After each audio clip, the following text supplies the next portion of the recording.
pendant une demi-heure sur un projet, sur un webinaire sur la question de SharePoint. Comment bien débuter un projet SharePoint. Je suis Guillaume, directeur de Vaelia. Pour ce projet et ce webinaire technique, je vais être accompagné par Frédéric Boursier, directeur technique d'Edeline, et les équipes d'Equilog, Emmanuel Bordès et Drouot Julien, pour pouvoir partager nos savoirs et nos connaissances sur la question. Dans le cas de ce webinaire, ce que je vous invite à faire, c'est de poser vos questions directement dans le chat pour que je puisse y répondre. Qu'est-ce qu'on va voir dans ce webinaire de 30 minutes sur qu'est-ce que SharePoint? En fait, déjà la première question, qu'est-ce que SharePoint? Frédéric va pouvoir partager sa connaissance de l'outil. Et ensuite, on va discuter ensemble de pourquoi un projet SharePoint, quels éléments clés doivent enclencher la projection et la mise en place d'un projet SharePoint, les définitions des périmètres, les définitions techniques. Et ensuite, on va vraiment aller dans le cœur de la matrice pour qu'est-ce qu'on peut faire avec SharePoint. Et pour ça, on est accompagné par Equilog, qui est un spécialiste de la mise en place et du développement des solutions SharePoint. Et l'idée, c'est que l'équipe d'Equilog puisse nous montrer les possibilités de l'application SharePoint et ce qu'on peut en faire. Et surtout qu'on puisse tous ensemble, tous les quatre, partager des bonnes pratiques et des bons retours d'expérience sur cet outil complexe et stratégique de la mise en place dans les entreprises aujourd'hui. Parce qu'aujourd'hui, comme vous pouvez le constater, vous le savez tous, on est de nouveau confiné. Donc, qui dit confinement dit travail à distance, dit travail à distance dit travail collaboratif. Donc voilà, quelque part, le timing d'Office 365 est parfait et l'outil SharePoint peut répondre en partie à ces problématiques-là. Mais pour ça, je vais peut-être plutôt laisser la main à Frédéric, qui est peut-être un peu se présenter dans un premier temps et qui va me dire qu'est-ce que c'est SharePoint pour lui et qu'est-ce que c'est aussi pour Microsoft. Frédéric. Bonjour à tous, merci de nous avoir rejoints pour ce webinaire sur SharePoint. Donc oui, je vais essayer de vous présenter très rapidement un petit peu SharePoint avant de laisser la main à Equilog pour des démos un peu plus visuelles sur le produit en lui-même. Donc pour définir SharePoint, en fait, donc c'est un site web d'un point de vue notamment utilisateur. Un site web sur lequel forcément l'utilisateur va devoir s'authentifier de manière à sécuriser les accès à l'information à ce site web. Donc d'un point de vue administrateur, on pourrait dire aussi que c'est un CMS, un équivalent d'un Joomla ou d'un WordPress dans lequel on va avoir un certain nombre de composants mis à disposition de l'administrateur pour organiser son site. Alors des composants, ça s'appelle des web parts dans SharePoint. Ça peut être par exemple des bibliothèques de documents, des composants d'affichage de données sous Excel ou de différentes sources de données d'ailleurs, mais en particulier, c'est surtout très bien intégré forcément avec tous les produits de la suite Office 365 ou Microsoft 365. Donc c'est un site web qu'on va pouvoir organiser en intranet, ajouter des composants, comme on l'a dit, pour présenter de l'information principalement à ses collaborateurs en interne de l'entreprise. Donc chez SharePoint, c'est disponible à la fois en version on-premise, qu'on installe sur son infrastructure ou c'est chez un hébergeur tiers qui gère une partie de son infra, ou bien c'est disponible en SaaS, donc en Software as a Service, directement hébergé chez Microsoft. Donc il y a des avantages et des inconvénients sur les deux plateformes. Sur la version on-premise, le principal avantage, c'est que vous maîtrisez là où se trouvent vos données, vous maîtrisez l'infrastructure et vous maîtrisez notamment les cycles de mise à jour. Enfin, vous les maîtrisez en partie puisque il y a des mises à jour de sécurité que vous serez bien obligé de faire si vous voulez continuer à sécuriser votre plateforme. Malgré tout, c'est une infrastructure très complexe, très complexe, oui, plutôt complexe. Ça nécessite d'avoir au minimum un serveur SQL Server. Ça nécessite d'avoir un serveur frontal avec la partie 2IS pour tout ce qui est hébergement du site web. Et puis, ça nécessite également des serveurs pour la partie Office Web Apps, donc qui permettent d'éditer un document Office directement à l'intérieur du navigateur. Donc ça nécessite de l'infrastructure physique, ça nécessite des machines virtuelles, des connaissances en SQL Server, en 2IS, en SharePoint et puis toutes les licences qui vont bien avec. Donc on se retrouve vite avec des infrastructures quand même relativement lourdes à mettre en œuvre, à acquérir et à maintenir aux conditions opérationnelles ensuite. Malgré tout, on sait où se trouvent nos données, on gère notre cycle sauvegarde comme notre informatique interne, donc ça peut avoir ses avantages dans certains cas de figure. En hébergé, donc en SharePoint Online, dans dans les suites Microsoft 365, bien entendu, là, on est sur du software as a service, du logiciel à la demande. Donc, ça simplifie bien largement la mise en place puisqu'on n'a pas toute cette infrastructure à gérer. On a juste à utiliser l'application SharePoint. Malgré tout, là, on sait un peu moins bien où se trouvent les données. Et malgré tout, il faut quand même se poser la question des sauvegardes, parce que même s'il y a des mécanismes de rétention sur la partie Office 365, on n'est pas sûr de la sauvegarde et ça peut poser des problématiques, notamment de latence ou de délai de restauration quand on fait des fausses manips et qu'on supprime un site racine ou un répertoire, une bibliothèque de documents dans laquelle on a des centaines de documents. On peut avoir des problèmes à les sortir de la corbeille une fois la fausse manip faite pour les restaurer. Donc c'est assez impératif, ou en tout cas de réfléchir à la question de la criticité de ces données, des données qu'on met chez Microsoft, et de prévoir son plan de reprise d'activité, ou en tout cas de prévoir un petit peu, faire une petite analyse des risques sur ces données-là. Merci Frédéric. Euh, Donc on se dit qu'il y a deux produits, et qu'est-ce qu'on en fait de ces produits? C'est quoi un projet SharePoint en fait? Est-ce qu'il y a des bonnes et de mauvaises idées? Qu'est-ce que tu sais de ça, toi? alors, un projet SharePoint, ça peut être plusieurs choses. Le premier point peut-être qu'on peut se dire, c'est aujourd'hui j'ai des documents, des dossiers partagés sur mon infrastructure, et je souhaite les mettre à disposition un petit peu depuis Internet pour mes collaborateurs. Donc ça, c'est pas forcément la bonne idée pour migrer vers un SharePoint. Si voilà, transposer ces fichiers avec la même arborescence sur du SharePoint, ça peut amener à des problématiques telles que celles que je viens de dire, hein, notamment c'est Equilog qui nous a donné cet exemple quand on a échangé.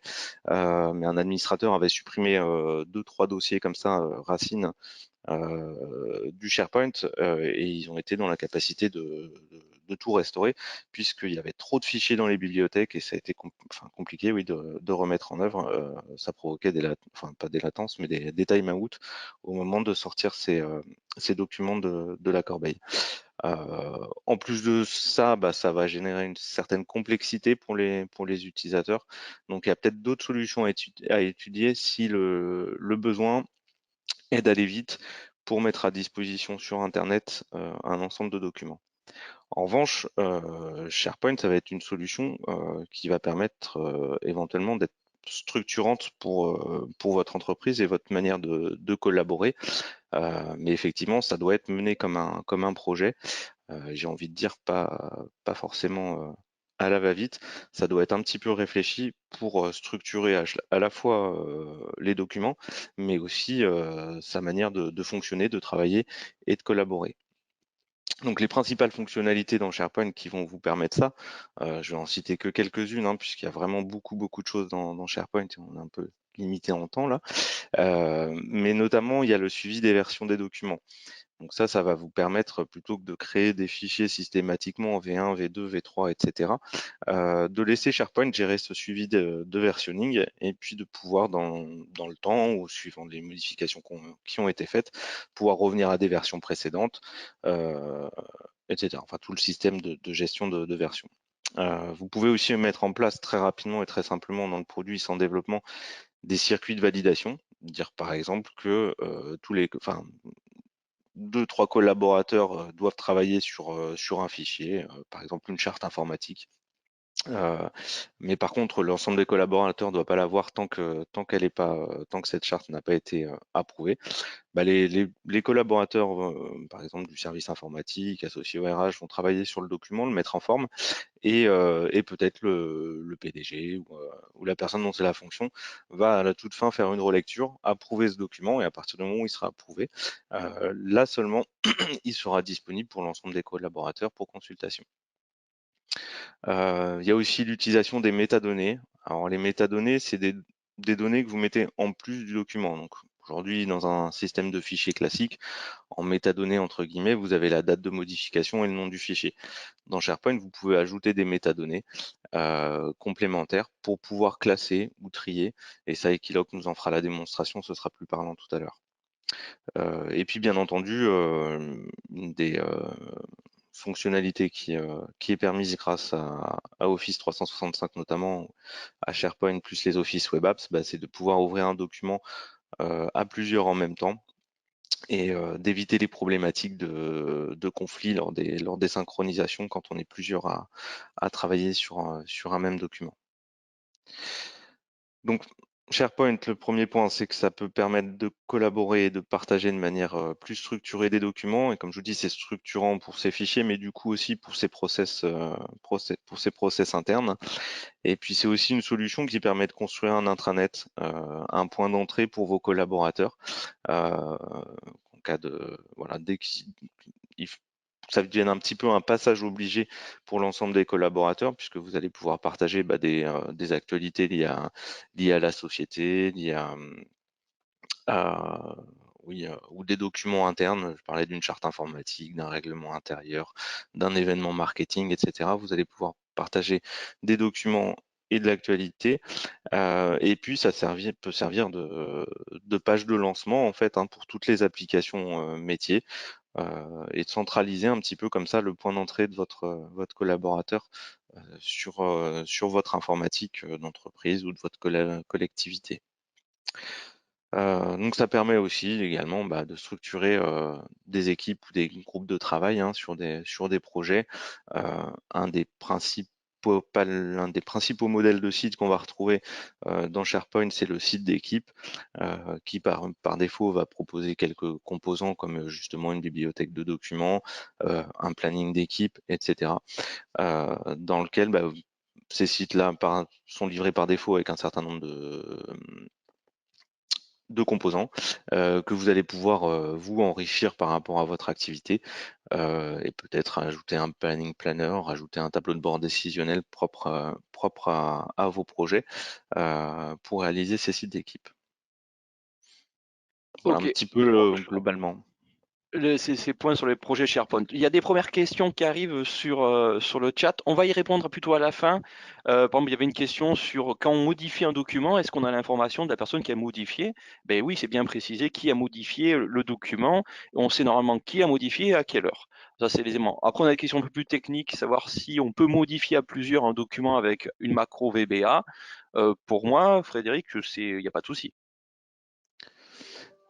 Alors ça, ce sera à poser à Equilog, la question plutôt. Ouais, Sur la on partie verra ça tout à un l'heure peu en plus cas précis. développement.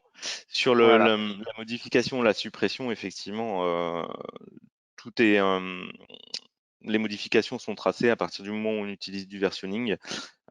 Toutes les modifications, suppressions vont être tracées. On peut revenir en arrière, comme je disais tout à l'heure, à une version précédente, mais on peut aussi voir qui a modifié quoi dans le document et à quel moment. Alors là, on a bien parlé de qu'est-ce que c'était SharePoint, à quoi ça pouvait servir, mais il y a un point clé qu'on a évoqué et qui est le projet de ce webinaire, c'est entre guillemets par quoi on commence, qu'est-ce qu'on doit faire avant de se lancer sur un projet SharePoint. Déjà, premier point, comme vous pouvez le voir en bas à droite, il faut être à jour. Là, vous avez le vieux logo de SharePoint et les vieilles couleurs qui ont un petit peu changé. Mais au-delà de cette blague graphique, Fred, on a évoqué ce qu'on appelle la définition du périmètre et définition technique. Est-ce que tu peux évoquer ce que ça veut dire et qu'est-ce que tu entends par là, toi? Alors, ce qu'on entend par là, c'est qu'en fait, alors la page blanche, on démarre d'une page blanche effectivement, mais c'est de ne pas se lancer dans un gros projet SharePoint sans l'avoir un petit peu défini, j'ai envie de dire sur papier au préalable.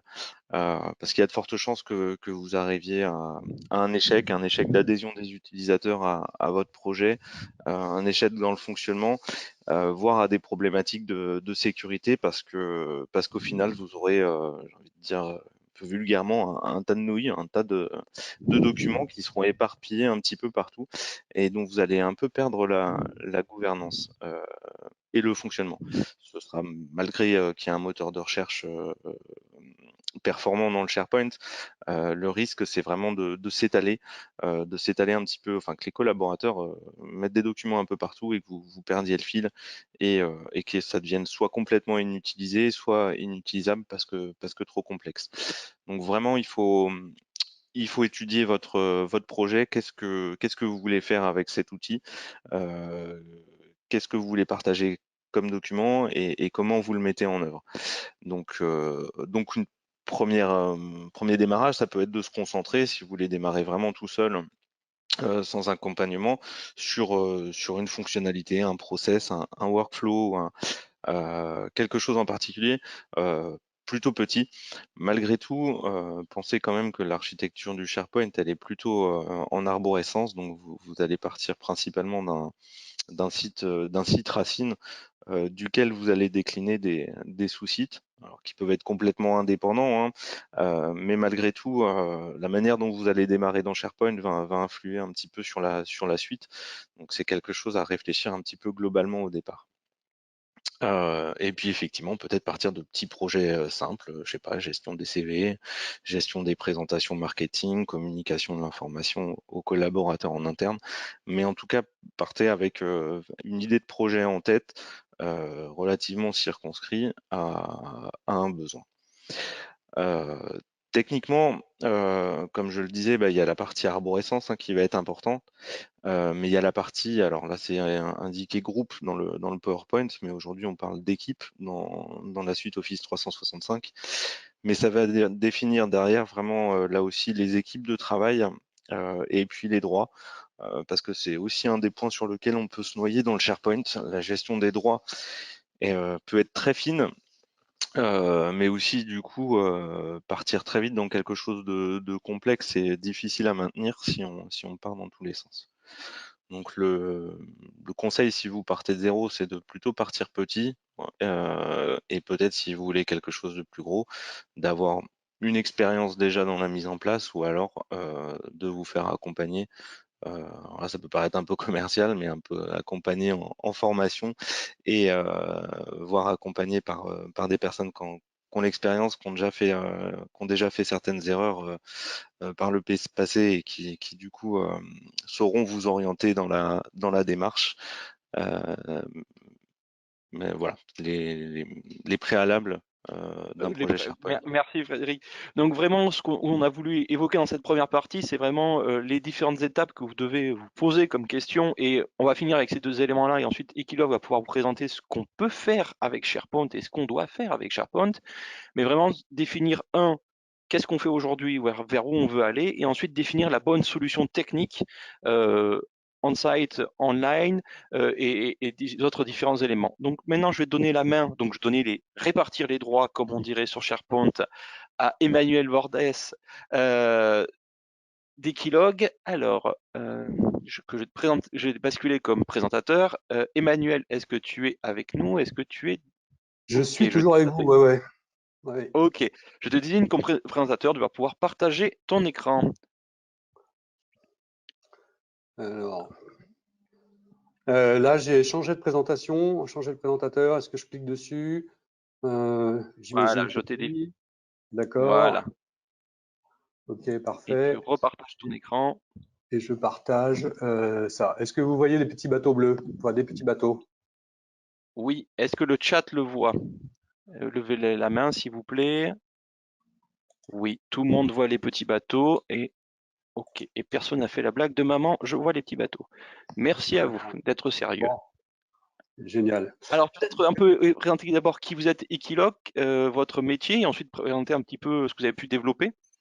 Oui, alors très rapidement, effectivement, parce que le temps court très vite aujourd'hui. Equilog, donc nous sommes une société spécialisée dans la mise en place d'environnements collaboratifs à travers notamment la plateforme SharePoint.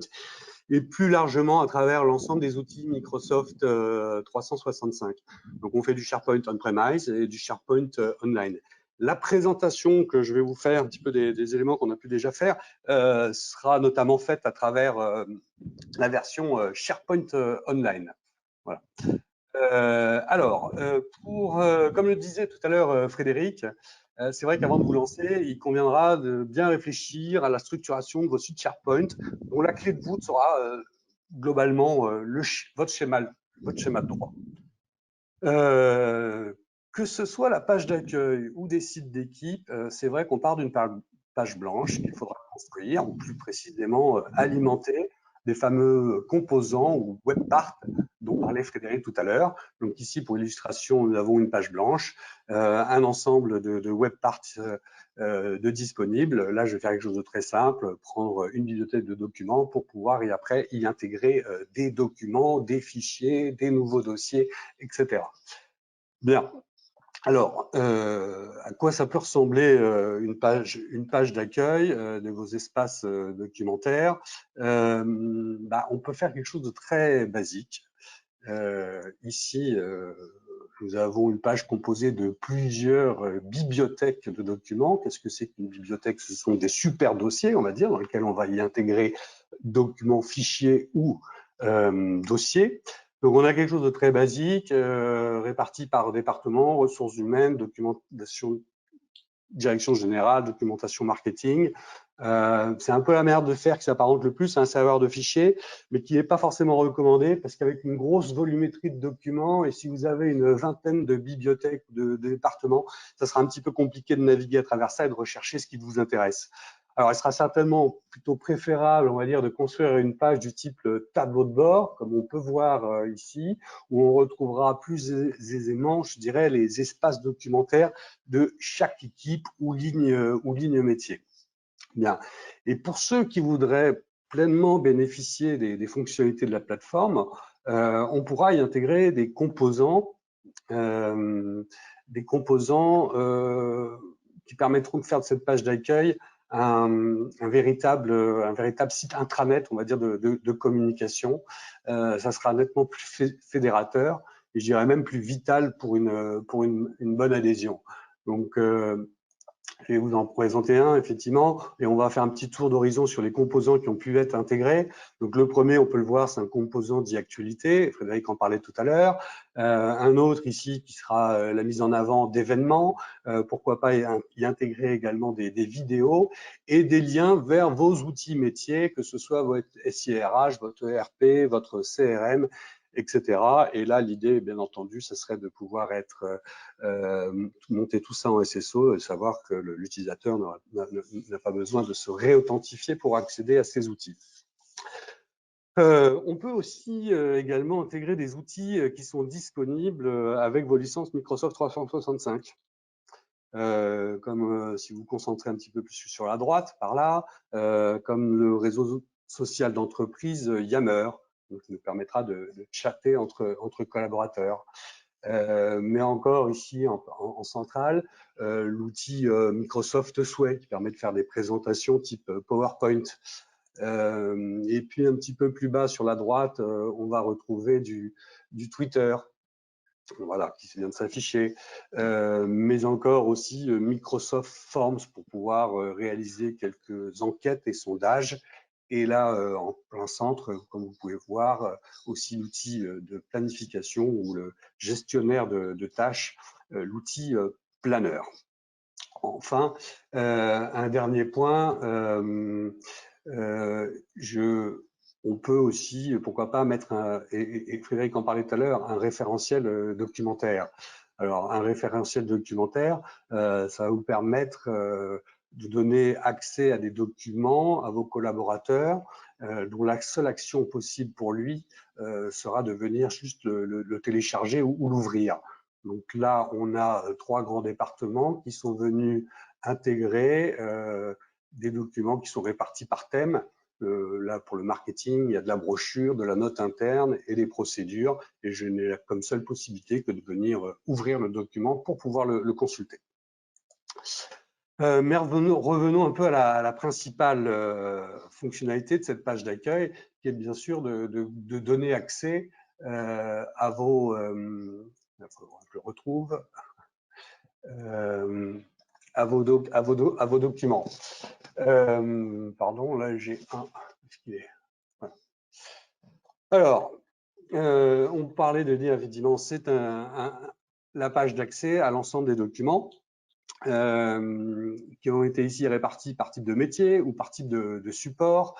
Donc allons voir, je les ai déjà ouverts, ce sera plus facile.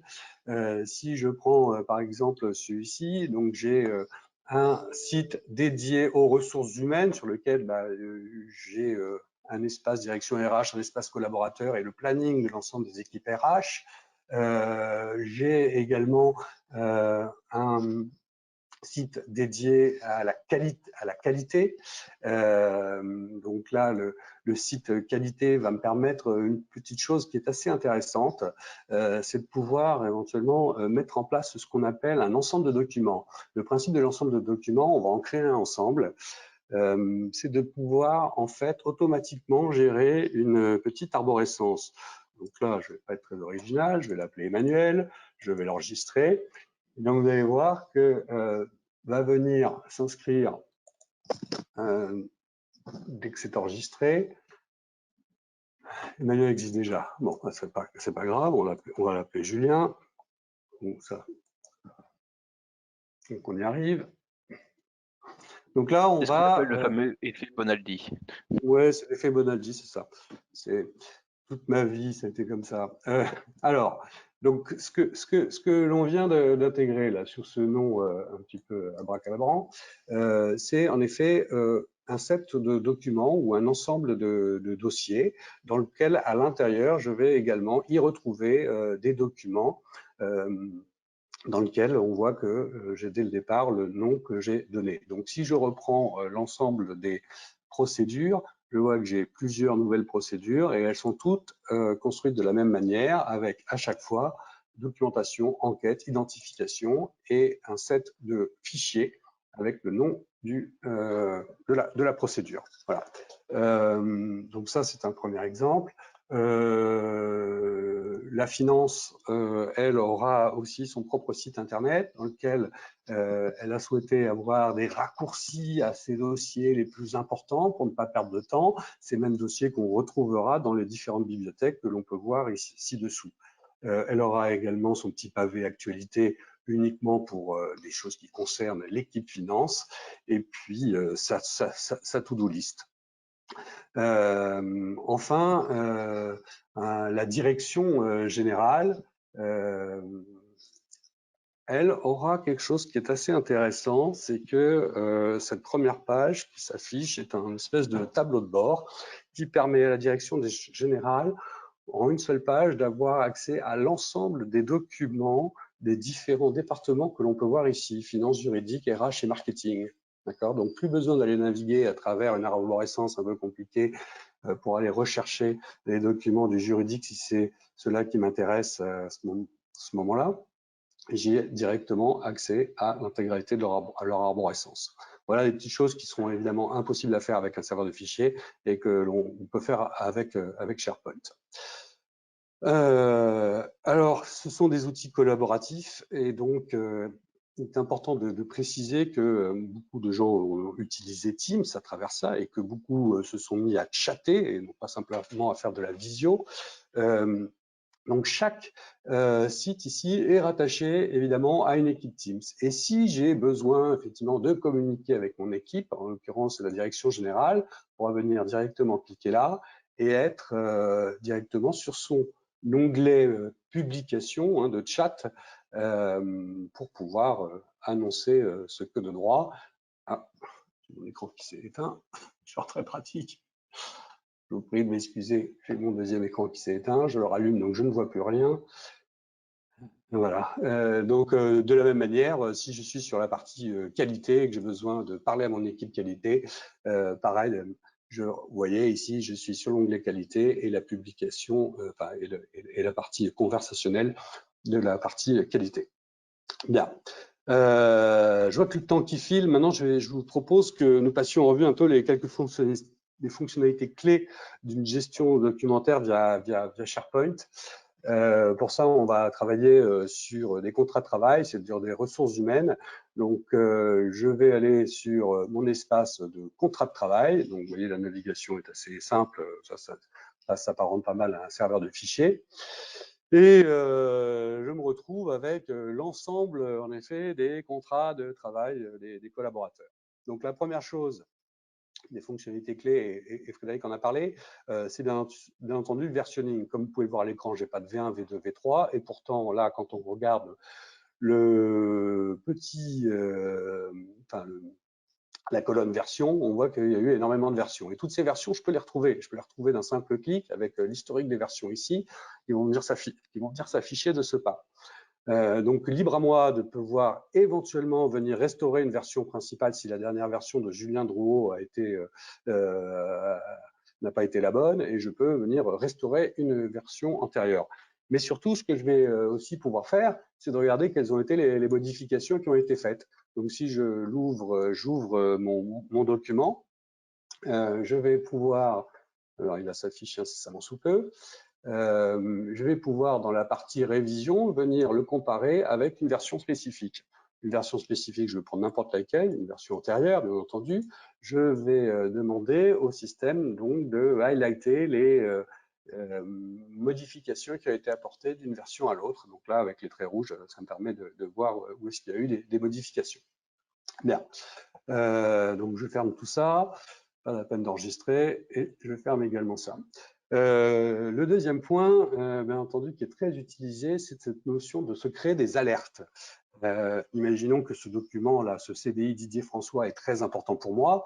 Je vais pouvoir me créer une alerte, donc m'avertir si quelqu'un vient modifier, par exemple, une autre personne que moi modifie ce document. Donc, je peux avoir une alerte immédiate ou un récap quotidien, hebdomadaire, et je choisis le jour et l'heure. Voilà. Donc ça, je peux le faire au niveau d'un document, mais également au niveau d'une bibliothèque intégralement. L'autre point, bien entendu, c'est la partie coédition. On en a parlé rapidement tout à l'heure. Donc là, je vais ouvrir le document CDI Fabrice Saunier. Je l'ouvre pareil dans l'application. Et voilà, j'ai une alerte comme quoi, tiens, Julien est présent.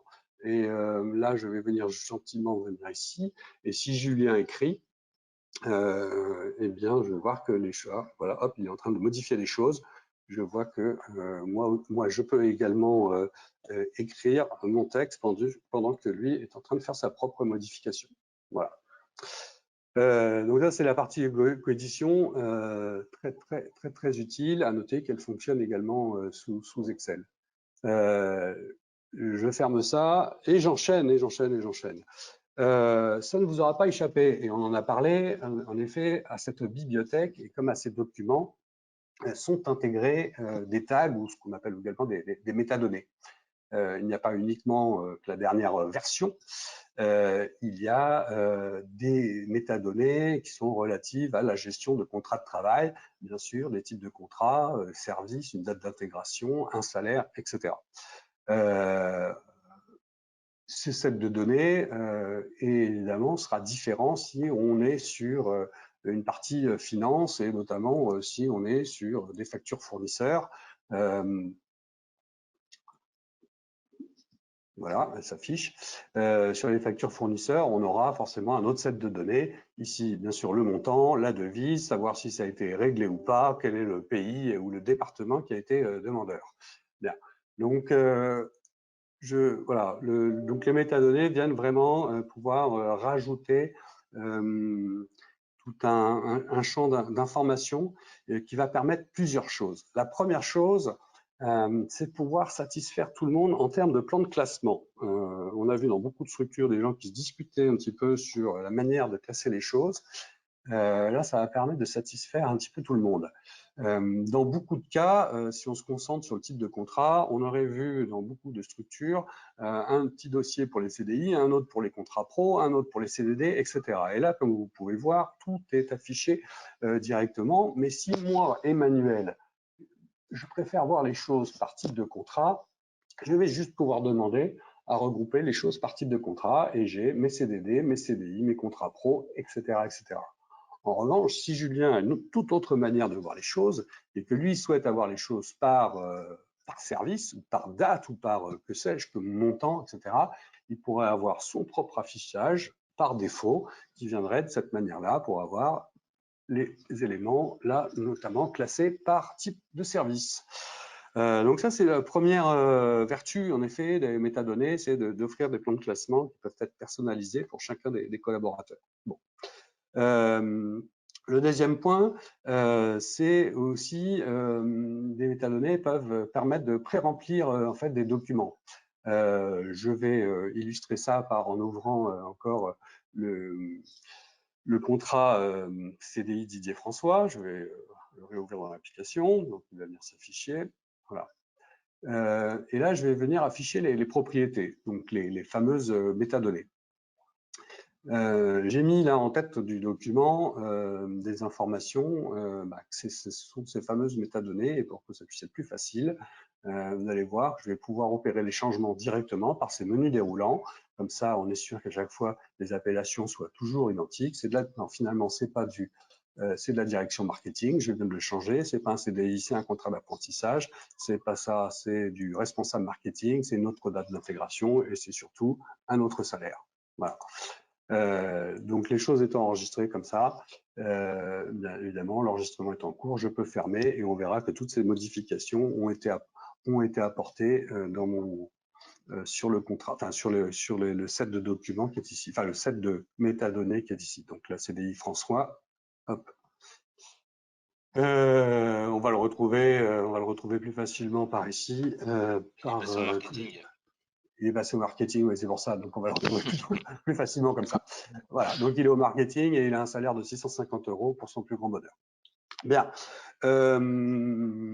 L'autre point fondamental pour ce qui concerne ces fameuses métadonnées, c'est de pouvoir être un élément qui va déclencher des flux d'informations. Vous savez que Microsoft 365 est accompagné d'un outil qui s'appelle notamment Power Automate, qu'on retrouve ici, et qui va permettre justement de gérer ces fameux flux d'informations. Donc le premier, le plus classique, Frédéric en parlait tout à l'heure, c'est la validation d'un document.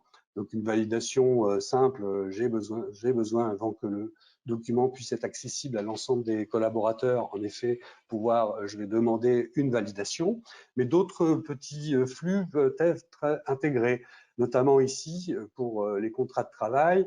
Il y avait un flux qui paraissait être pertinent, c'était de définir un rappel sur la date d'intégration.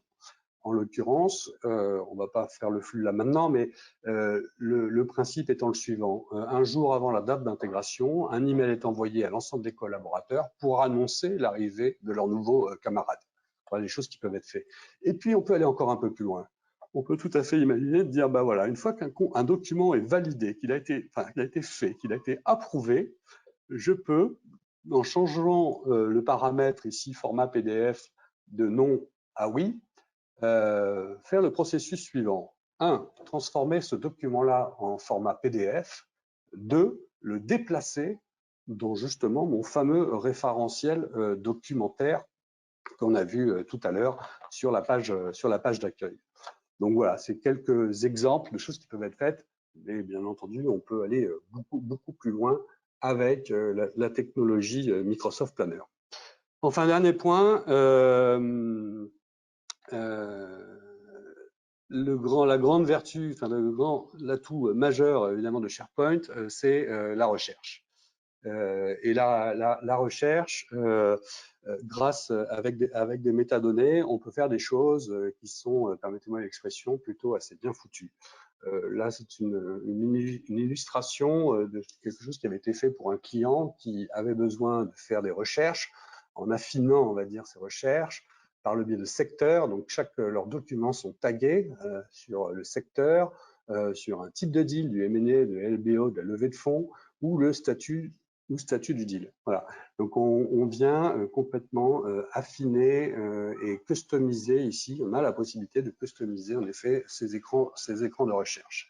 Donc, à ne pas oublier une chose, c'est qu'au niveau de la recherche, je vais ouvrir quelque chose, hop, de la recherche,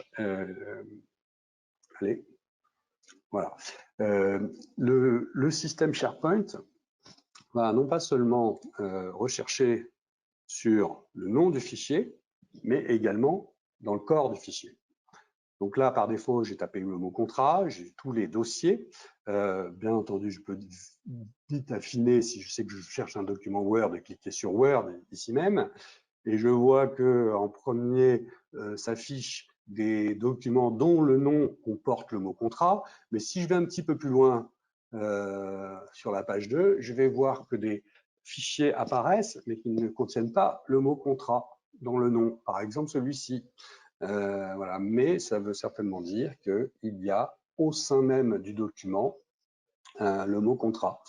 Voilà. Donc là, je peux rechercher si c'est bien le document que je cherche, etc. Donc, on a effectivement cette possibilité de rechercher sur l'ensemble de ce qui existe sur SharePoint, faciliter les choses par la métadonnée, et sachant que, en effet, la recherche s'effectue en mode plein texte. Écoutez. Merci Emmanuel, c'était déjà une belle présentation. Je vais reprendre la main et on va passer aux questions pour qu'on puisse voilà, remontrer, rééchanger avec vous, surtout partager le savoir de l'ensemble des équipes, à la fois d'Equilog et de Vaelia, groupe NVL, sur l'outil SharePoint et qu'est-ce qu'on peut en faire. Donc juste rappeler un peu les bonnes pratiques qu'on a évoquées et que vous avez pu voir, c'est bien cadrer son projet pour bien définir sa politique de migration de données. Commencez simplement. On va insister, on va continuer à insister, on va vous le dire constamment, tester, tester, tester, tester, s'informer, se former et se faire accompagner, parce que vous avez pu le voir, des solutions SharePoint peuvent aller très très loin. Par exemple, Emmanuel, est-ce qu'on peut aller jusqu'à une validation de bulletin de paye ou de note de frais, par exemple? Alors, il y a effectivement des choses qui pourraient être mises en place, mais attention, chacun effectivement a quelques impératifs qui peuvent être différents. Donc, on peut faire quelque chose de très simple qui peut convenir à une petite PME, mais pour une structure un petit peu plus importante, peut-être que les coûts de développement pour arriver à quelque chose de convenable seront peut-être un petit peu trop élevés. Voilà. Il faut juste effectivement voir ça par rapport vraiment aux besoins fonctionnels qu'on a. Ok, Manuel. C'est vraiment ce que Frédéric disait aussi. On doit vraiment se dire qu'est-ce que sont mes process dans l'entreprise que je peux digitaliser facilement et industriellement avec SharePoint et qui ne soient pas déjà adressés avec une solution qui existe sur le marché. Parce que clairement, SharePoint peut faire des choses très très puissantes, mais il faut que ça corresponde à quelque chose qui n'existe pas sur le marché, que ce soit très propre à votre entreprise. Parce que si on va sur quelque chose pour valider une note de frais, il existe plein de solutions plus ou moins gratuites ou payantes en ligne qui peuvent très facilement faire ça. Et On puis a ça une dépend du question. besoin et du coût de développement, du coup. Parce que comme disait Emmanuel, effectivement, si c'est simplement scanner quelques tickets de caisse et puis remplir quelques zones et puis le soumettre à la validation du service ressources humaines, par exemple, ça peut se faire. Par contre, si à l'intérieur on veut inclure des calculs, etc., toute la gestion de plusieurs devises, de la TVA, et là on rentre vraiment dans le métier de la gestion, enfin de la paye quasiment, ou en tout cas de la note de frais. Là, effectivement, peut-être que le coût de développement sera supérieur au fait de prendre un outil tout fait du marché. C'est surtout là où le point d'attention est de ne pas vouloir peut-être aller trop loin sur certains. Voilà, SharePoint remplacera peut-être pas votre ERP non plus. Peut-être l'idée de tout redévelopper dans SharePoint, c'est pas l'idée justement. Ok. On avait une question plus technique, là, que j'ai évoqué tout à l'heure, par rapport. Alors, il y a un fichier Excel qui a été produit, il a été upgradé sur le SharePoint, il y a une macro, une macro VBA. Est-ce que plusieurs personnes peuvent le modifier en même temps? Emmanuel?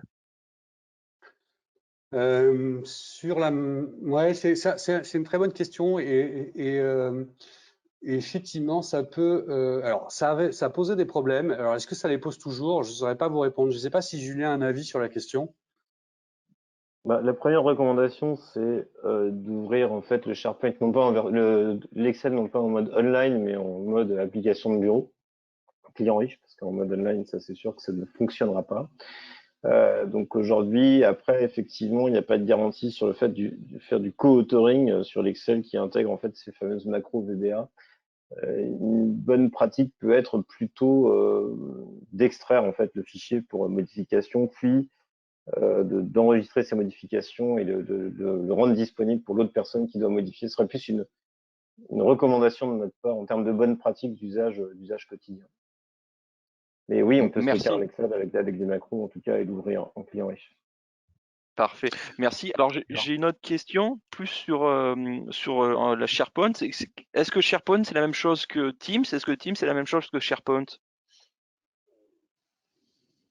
Alors, non, oui, c'est deux choses différentes, mais néanmoins, comme beaucoup l'ont certainement constaté, si vous créez une équipe Teams, en effet, ça va créer un SharePoint. Mais on va dire que c'est un SharePoint un petit peu light. Et il y a plein de choses, si vous regardez les choses à travers Teams et votre SharePoint et la consultation de vos dossiers à travers Teams, il y a plein de choses que vous ne pourrez pas faire. Donc, la bonne pratique est la suivante, c'est plutôt de venir créer son infrastructure sur un site SharePoint pour après venir rattacher ça à des équipes Teams et pas l'inverse. Et on sait tous qu'avec le premier confinement, beaucoup, et nous les premiers, on a fait l'inverse. Comment ça se passe si on se dit aujourd'hui j'ai des Teams à droite, à gauche, avec plein d'équipes, plein d'éléments? Comment on fait pour les refusionner sur un SharePoint propre? Est-ce que c'est faisable? Est-ce qu'on peut le faire tout seul? Comment ça se passe?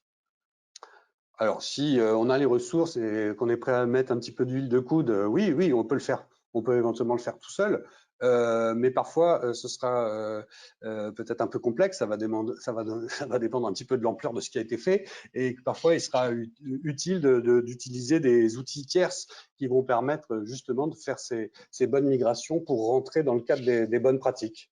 Donc après, c'est la prise en main d'un outil tierce qu'il faut adopter aussi. Okay. D'ailleurs, c'est une question qu'on n'a pas abordée sur le fait de démarrer avec un projet SharePoint, mais effectivement, ça aussi, c'est quelque chose à réfléchir. C'est comment on va récupérer son existant pour le transposer dans SharePoint. Donc, effectivement, on peut partir de bibliothèques de documents vides et de laisser les utilisateurs de tout recréer, mais c'est peut-être pas forcément la bonne pratique. Et là aussi, il y a des outils pour recopier les fichiers tout en conservant justement le peu de métadonnées, on va dire, existants dans un partage de documents sous Windows, à savoir l'utilisateur qui a créé le fichier, qui l'a modifié la dernière fois, la date de création, la date de modification, etc. On va pouvoir se baser sur des outils pour recopier tout ça et en conservant ces données. Alors, on a pas mal dérivé au niveau de temps. Je vais prendre encore quelques questions complémentaires. Allez-y dans le chat pour qu'on puisse revenir vers vous et pouvoir un peu éclairer avec des gens qui sont spécialistes. Parce que c'est vrai que l'équipe d'Equilog qui est présente avec nous aujourd'hui, comme vous avez pu évoquer, développe des solutions spécifiques pour ses clients sur la base de l'outil SharePoint. Et c'est vrai que est-ce qu'Emmanuel, pour vous, une fois que vous avez créé un SharePoint spécifique pour vos clients, comment vous gardez le savoir dans l'entreprise? Est-ce qu'ils sont formés, les gens? Est-ce que c'est quelque chose qui est facile à prendre en main une fois que ça a été développé de manière spécifique? Oui, c'est vrai qu'il y a, alors effectivement, il y a deux choses. D'une part, il y a en effet un transfert de compétences. Il y a des formations pour les gens qui seront plus amenés à faire de l'administration de contenu. Ce que l'on va appeler de l'administration de contenu, il ne s'agit pas d'être un grand informaticien, hein. C'est de savoir rajouter des actualités, rajouter une bibliothèque, etc. Et pouvoir, au cas échéant, même gérer les droits de son équipe, hein. J'ai quelqu'un qui arrive de nouvellement dans une équipe, je vais lui attribuer les droits, ce qui évite en effet à l'informatique d'avoir à le faire. Bon, ça, c'est fonction de la gouvernance de chaque entreprise. Mais bien entendu, l'utilisateur, je dirais, si je puis dire lambda, sera également formé, hein. Donc, deux choses, les administrateurs, les utilisateurs sont formés Et derrière, de toute façon, on propose toujours un service de maintenance évolutive. Donc, si je suis coincé parce que j'ai oublié 6 mois après comment faire ceci, cela, je peux évidemment demander, solliciter l'équipe de maintenance Equilog. Et puis après, il y a d'autres choses. Je sais que vous, Guillaume, vous proposez des tutos, etc. Et c'est des choses qui peuvent aussi venir aider, supporter et acquérir et permettre effectivement d'acquérir une bonne adhésion, d'avoir ce type d'outils, de tutos, de tiens, comment je rajoute une bibliothèque, etc. Pour répondre à ces questions Oui, qui sont parfois assez simples. tout à fait, Emmanuel. C'est vrai que là, ce qu'on a pu voir et ce qu'on sait, c'est qu'on est un outil qui est quand même très intuitif, SharePoint, hein, qui est facile à utiliser. Mais en fait, il faut vraiment rappeler les bonnes pratiques à vos collaborateurs de base, parce qu'on est de toute façon dans la digitalisation, donc il faut toujours rappeler les bonnes pratiques. Et c'est un outil qu'il faut faire vivre. Et pour que vous puissiez le faire vivre, même quand il a été développé spécifiquement pour vous, c'est important d'avoir des gens qui soient relais chez vous des utilisations basiques. Donc, ce qu'on appelle des administrateurs intermédiaires ou des animateurs. Voilà. Alors là, justement, je vois une question un peu technique. Alors, j'ai une question sur, je dois mettre en place un accès à des vidéos pour des utilisateurs sans que ces derniers ne puissent les télécharger. Est-ce qu'on peut faire ça sur SharePoint? Est-ce qu'on peut créer une bibliothèque de vidéos qu'on ne puisse pas télécharger? Faire du streaming, je crois qu'il y a un outil dédié chez Office 365, non?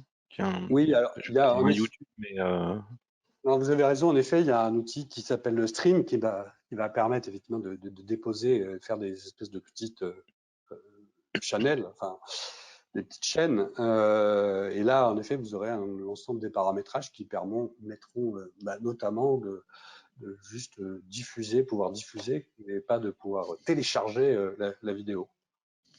c'est Ce qui, par Microsoft contre, vous Stream. empêchera. Oui, ce qui vous empêchera pas, par contre, de faire des captures d'écran ou d'enregistrer l'écran en tant que source. Ah oui, Ah, ça. ouais. Ça, On sachez-le, va toujours rappelez-vous-le. trouver un moyen de pirater le système, mais Voilà, mais ça c'est un peu un classique. Est-ce que ça a répondu à la question sur les vidéos? Et on va prendre encore une question ou deux de plus. Euh, ok, d'accord, là on a répondu à la question. Ok, j'ai une question tout à fait technique. Un utilisateur lambda qui connaît un peu la suite Office, en combien de temps il est capable de, entre guillemets, administrer un SharePoint? Est-ce que c'est compliqué? Vous disiez que c'était assez simple. Et grosso modo, pour vous, Equiloc, en combien de temps les gens sont capables de faire des modifications de base sur un produit que vous leur avez développé? La formation administrateur, pour nous, c'est un cursus de 2 heures à peu près. Et dans les faits, voilà, on a vu que les gens, à l'issue des 2 heures, étaient tout à fait à même d'être autonomes. Voilà, le sujet, c'est toujours le même, hein, c'est de dire, si derrière, j'applique assez rapidement ce que j'ai appris, je l'enregistre définitivement. Si c'est 6 mois après, je me dis, tiens, j'ai été formé, je ne me rappelais plus très bien, c'est là où ça se complexifie, hein. Donc, il faut pouvoir tout de suite appliquer. Ok, donc c'est pour ça qu'on disait aussi qu'il faut commencer par quelque chose de simple. SharePoint est un outil très puissant qui va pouvoir structurer votre approche de digitalisation dans l'entreprise, mais on vous conseille, et ce sera bientôt les mots de la fin, de commencer simplement sur des choses qui sont liées à l'entreprise et qui vont être utilisées tous les jours. Vous allez donner des habitudes à vos collaborateurs d'aller sur cette plateforme, et par ces habitudes, vous allez pouvoir leur donner envie d'utiliser et d'aller plus loin. Et comme ça, vos équipes vont apprendre, entre guillemets, sur le tas, et vous allez pouvoir voir ensuite les différents éléments complémentaires que vous allez pouvoir ou développer en interne, si vous avez les compétences, ou développer avec des partenaires pour pouvoir aller un peu plus loin. Et je pense qu'un des points aussi qu'on a voulu clé, c'est aller à l'essentiel, aller à l'élément le plus simple. C'est vraiment une plateforme de partage, donc c'est des solutions qui existent dans l'entreprise, c'est la possibilité de les connecter sur cette plateforme et d'aller beaucoup plus loin. Emmanuel, Julien, Frédéric, est-ce que vous avez des éléments à rajouter? non, je pense que dans le temps imparti, on a fait un petit peu le tour. Alors, juste, je vois une autre question, Ouais. c'était logiciel de streaming, Frédéric, que tu as évoqué, juste le rappeler. Alors j'ai répondu à monsieur dans le chat, c'est Microsoft Stream. Stream Voilà, comme ok, streaming, S-T-R-E-M, E-A-M, pardon. Si vous faites une petite recherche, vous allez tomber dessus. C'est ce parfait. qui permet de Écoutez, faire un YouTube interne. Donc, ce sera le mot de la fin pour créer un SharePoint et le transformer en YouTube interne. Attention à pas trop consommer de bande passante. Voilà. Nous vous remercions d'avoir été présents. Nous remercions l'équipe d'Equilog d'avoir été avec nous, Vaelia, pour nous accompagner sur cette expérience de développement spécifique de la plateforme SharePoint. Les vidéos du webinaire vont être disponibles sur le site web de Vaelia dans Mieux nous connaître Vaelia. Tous nos webinaires sont disponibles et c'est gratuit. N'hésitez pas à revenir vers nous si vous avez des questions complémentaires. Vous avez à la suite de ce webinaire un questionnaire pour un peu savoir les éléments de progression, parce qu'on a besoin de ça pour aussi, de votre retour, et des éléments clés qui vous ont intéressé. Merci à Equilog et merci à Frédéric d'avoir été présent avec moi pour animer ces 3/4 d'heure, parce qu'on a passablement dépassé. Et merci à vous d'avoir été présent et de poser toutes ces questions. À bientôt. Merci. Merci à tous. Au revoir. Au revoir.